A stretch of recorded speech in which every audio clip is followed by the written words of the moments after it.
Hello, I'm Alessandra Paul for the Academy of Art University, and today I'm going to be interviewing Yvonne Loftin. She is a singer, she's a soprano, she's been traveling the world singing, and she's also one of the owners of the El Paso Music Conservatory.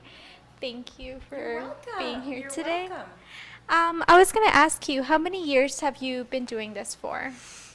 Well, it sort of falls into categories. So I've been singing. I was a singer for probably about, I don't know, 45 years. And then I retired, but from singing, that is. But I was simultaneously, I was teaching, and then I was teaching here at St. Joseph's. I was doing music. And then we opened a school, which was the El Paso Conservatory of Music, my husband and I. And then I also directed a youth choir. So I was doing a lot of different things. So I don't know, I've been teaching here at St. Joseph 23 years and the conservatory 10 years, and I had my choir for 10 years. So, maybe altogether 50 years, I don't know, something like that. Yeah, something like that I've been in music. And how has this experience changed you? The teaching other people.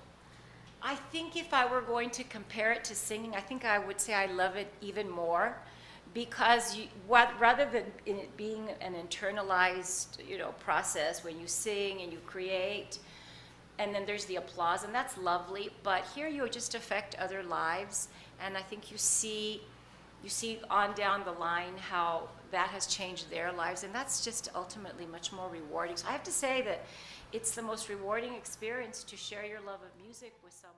But I think I'm very passionate about teaching kids, and I think I especially love it when I run into a very gifted child and I help develop that and point them in a direction that they might not have gone otherwise.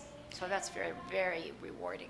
And do you miss singing or not I really? have to say, not really. I mean, I still sing because my voice still works fine, but when you're a performing artist, you practice every day, you sing every day, you keep your instrument in shape because you're constantly singing for other people.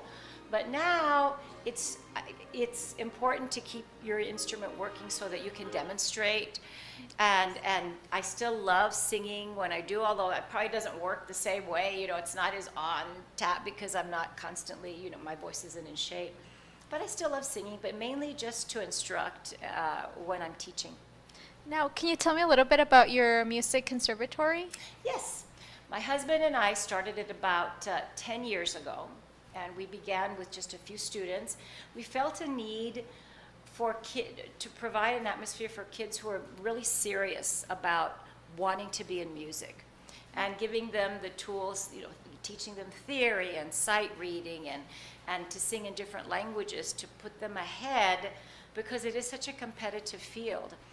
So because he's had great experience. He was a director of the opera company here in El Paso for 14 years because I sang opera, because we both taught, because he was a conductor, choral, and instrumental. And I think it all came together really, really well. And we were able, as well as ourselves teaching, to bring other teachers that were really top notch in their field. They all had doctorates or masters. And so we're able to give kids a real head start if they're really serious about music, and if not, just so that they can develop their skills, and also for adults who have come back to want to continue their love of music.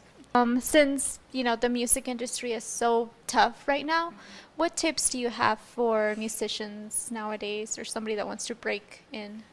I would tell them to be as prepared as you can be. Get ahead. Start young. And usually the kids will come to us really, really young if that's what they want to do. And sometimes we get them with singers, let's say sometimes they'll come in at maybe 9 or 10, sometimes younger, but you have to kind of wait till their voice has to mature. It's not like taking piano lessons where you can, move at a different pace depending on how skilled you are. But the voice, you have to catch up. But some kids, as you've seen on TV, some kids come in with these phenomenal instruments.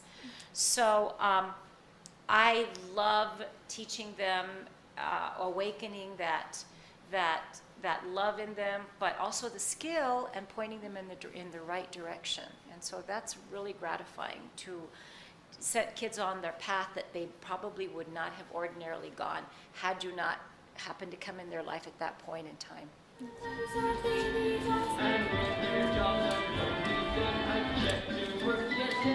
Do you have any other projects going on, or what's next for you? Well, you know, this is an interesting time in my life because I'm about to retire from my school here at St. Joseph after 23 years teaching music, and also we do musical theater. So now I'll be concentrating my efforts more in the conservatory, you know, teaching more, and I don't know what other programs I'm going to develop. I'm just kind of leaving myself open to what comes, you know, what comes to us. And as always, you know, you try to catch kids, the ones that you know are very special, you know, to direct them in a way that my husband and I probably never received that kind of direction. So you can, you know, be the person that changes their lives. And so I just want to continue doing that for as long as I can. It is never too late to fulfill that passion of music, whatever age. Sometimes we get caught up in real life and we can't, we can't pursue a music career, but we can always pursue music. And I would encourage people to always do that, develop that talent, pursue that love, because it fills your life and expands your life in ways you never thought possible. It does complete you in many ways. That's what I would say. Never give up on music if you love it.